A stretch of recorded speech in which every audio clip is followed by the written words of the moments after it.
Del curso de trigonometría. Ahora vamos a hablar de este nuevo tema que son las razones trigonométricas de ángulos en posición normal. En las clases anteriores habíamos definido qué eran los ángulos en posición normal, si ustedes recuerdan. Siempre necesitamos por lo menos un par ordenado, o sea, un punto. Bien sabían el ángulo que íbamos a atribuirle a ese radiovector, porque así le íbamos a llamar a unir el origen con el punto. Iba a ser un ángulo denominado en posición normal. Bien, así como tenemos aquí en este gráfico. Ahora, aquí pueden visualizar que el ángulo puede dar una vuelta, puede ser de 2 vueltas, incluso puede ser de no más de una vuelta. Pero el punto es que termine en ese radiovector. O sea, tiene que terminar este radiovector para que este punto esté asociado a este ángulo. Y así poder calcular cada una de sus razones trigonométricas que antes ya les hemos mencionado: el seno, el coseno, la tangente, la secante, la cosecante, la cotangente. Todas estas razones trigonométricas también podemos hallarlas en estos ángulos que en general no van a ser agudos. La gran mayoría de ellos no van a ser agudos. Entonces, sea teta un ángulo trigonométrico en posición normal. X, y un punto de su lado final. O sea, vamos a considerar de su lado final, o sea, donde termina el ángulo, un punto.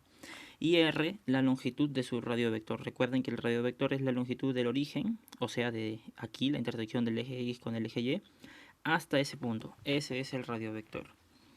Entonces las razones trigonométricas de teta se definen como sigue. Justamente como tenemos aquí. Aquí sí, estas son las definiciones de las razones trigonométricas.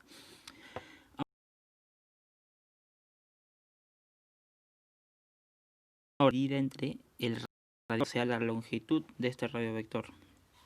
Y así podemos calcular todas. Por ejemplo, el coseno va a ser X, que es la primera coordenada, entre R, que es la longitud del radiovector, la tangente es Y sobre X, la cotangente X sobre Y, la secante R sobre X y la cosecante R sobre Y. Bien, ya, esto sí deberían tener también una tablita, así como las razones trigonométricas que habíamos visto, por ejemplo, que el seno era cateto opuesto sobre cateto adyacente, perdón, cateto opuesto sobre hipotenusa. En este caso ya vamos a trabajar con las coordenadas y con la longitud del radiovector. Bien, entonces la mejor forma de que visualicen cada una de estas razones trigonométricas es con un ejemplo. Y justamente lo tenemos aquí. Tenemos aquí un ángulo θ que pertenece al segundo cuadrante. ¿Sí? Segundo cuadrante. Tenemos este punto asociado al radiovector que es menos 5,12. Y tendríamos el radiovector que ustedes saben que lo podemos calcular con una simple fórmula que habíamos visto, que era la raíz cuadrada de la suma de las coordenadas al cuadrado. O sea, la raíz cuadrada de 5 al cuadrado más 12 al cuadrado, lo cual me va a dar 13. En este caso va a salir un número entero, en otros casos puede que no salga un número entero y que se quede indicado como una raíz nada más, pero en este caso sí, el radiovector me salió 13. Entonces vamos a identificar primero quién es X, quién es Y y quién es R, porque las razones trigonométricas se definen así, en función de X, de Y y de R.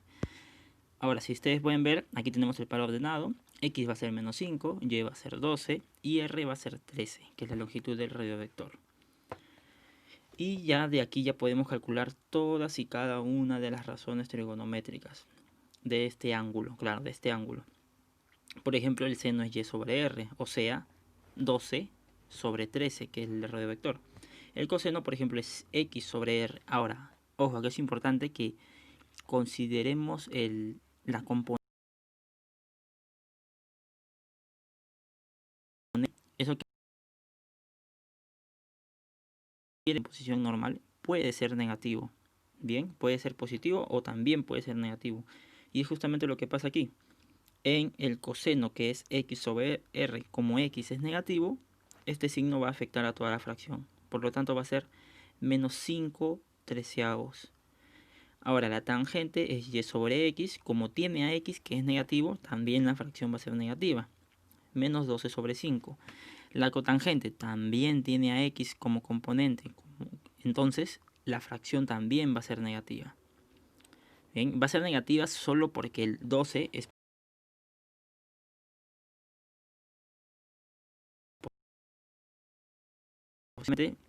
va a ser negativo. ¿Por qué? Porque una de ellas es negativa. En este caso el 5. Entonces va a quedar menos 5 sobre 12. La secante también tiene a x, por lo tanto también va a ser negativa. Va a ser menos 13 sobre 5. Y finalmente la cosecante, que no tiene como componente, que no utiliza la componente x para expresarse, solamente utiliza r y y. Y tú sabes muy bien que los dos son positivos, ¿sí? R es 13 positivo y y es 12 positivo. Entonces esta razón trigonométrica también va a salir positiva, lo cual va a ser igual a 13 sobre 12. Y así, de sencillo, podríamos calcular las razones trigonométricas de cualquier ángulo en posición normal, ¿sí? Siempre y cuando considerando estas formulitas, se puede decir, esta definición de cada una de las razones trigonométricas. Bien, con este ejemplo entonces estaríamos terminando la clase. Ya les enviaré una actividad con un ángulo muy parecido así, para que ustedes también calculen todas y cada una de sus razones trigonométricas. Y esto sería todo.